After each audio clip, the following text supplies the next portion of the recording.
Η δεύτερη κατηγορία εντολών όσον αφορά του τύπου I είναι οι εντολές διακλάδωσης και συγκεκριμένα θα μελετήσουμε την εντολή Brass on Equal, που είναι σε συντομία η BEC. Η εντολή έχει την εξής κωδικοποίηση. Από 0 έως 15, δηλαδή τα πρώτα 16 bit, είναι το offset της.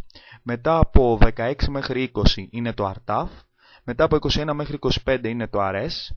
Και τα τελευταία 6 bit, από 26 μέχρι 31, είναι ο κωδικός της, που ας πούμε συγκεκριμένα εδώ παρατηρούμε ότι είναι το 001100.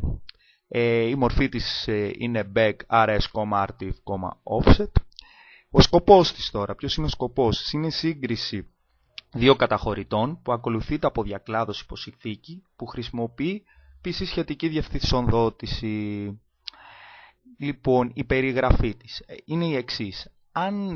Αν το περιεχόμενο αυτό των δύο καταχωρητών είναι ίσο, τότε κάνουμε διακλάδωση. Τώρα πάμε να δούμε πώς γίνεται αυτή η διακλάδωση. Έχουμε το offset και του κάνουμε αριστερή ολίσθηση κατά 2 bit. Άρα γίνεται 18 bit η μεταβλητή. Και αυτό προστίθεται στη διεύθυνση εντολής που ακολουθεί την εντολή διακλάδωσης. Δηλαδή προστίθεται στο PC-4 για τον προσδιορισμό της ενεργού διεύθυνσης, δηλαδή εκεί που θα πάμε. Αν όμως το RS με το RT δεν είναι ίδια, δηλαδή η διαφορά τους RS-RT είναι διάφορο του μηδενός, τότε δεν γίνεται η διακλάδωση και πάμε απλά PC-4.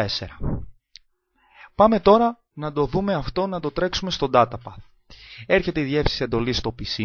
Εκεί έχουμε αυτή τη διακλάδωση, όπως βλέπουμε πάντα σε όλες τις εντολές. Πάνω έχουμε τον αθροιστή που προστίθεται και άρα το αποτέλεσμα είναι το PC-4.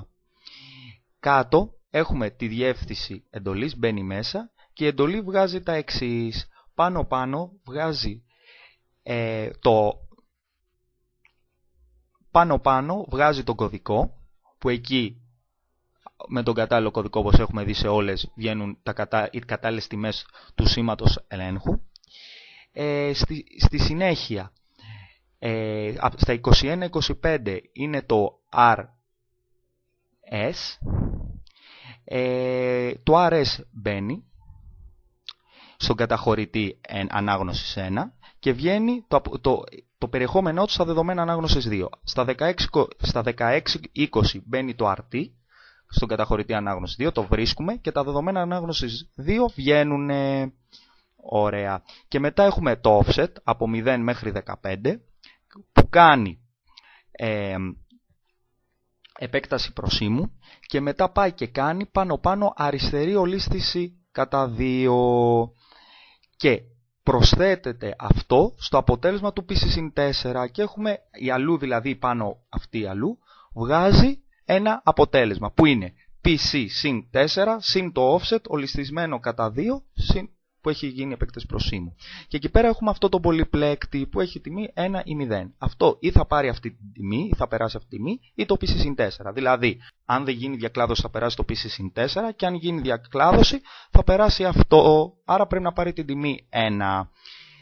Πάμε να δούμε τώρα πότε γίνεται διακλάδωση. Έχουμε τα δεδομένα ανάγνωσης 1, τα δεδομένα ανάγνωσης 2. Τα δεδομένα ανάγνωσης 1 μπαίνουν στην αλλού. Εκεί βλέπουμε για τα δεδομένα ανάγνωσης 2 ότι πρέπει να περάσουν τα δεδομένα ανάγνωσης 2 στην αλλού. Άρα ο πολυπλέκτης πρέπει να πάρει τιμή 0, άρα το αλλού source παίρνει τιμή 0.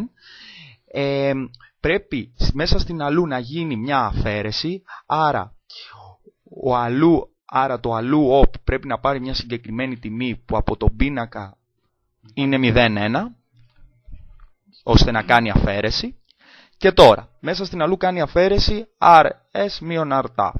Αν το αποτέλεσμα βγει 0, δηλαδή το 0 βγάλει την τιμή 1, βλέπουμε ότι έχουμε μια πύλη end, το branch για τις συγκεκριμένες τύπου εντολών, δηλαδή τύπου back διακλάδωσης, βγάζει την τιμή 1, άρα έχουμε 1 και 1, άρα έχουμε αποτέλεσμα 1, άρα ο πολυπλέκτης παίρνει το 1, άρα πολύ σωστά κάνει τη διακλάδωση που θέλουμε, δηλαδή αυτό που είπαμε και πριν, όλο αυτό.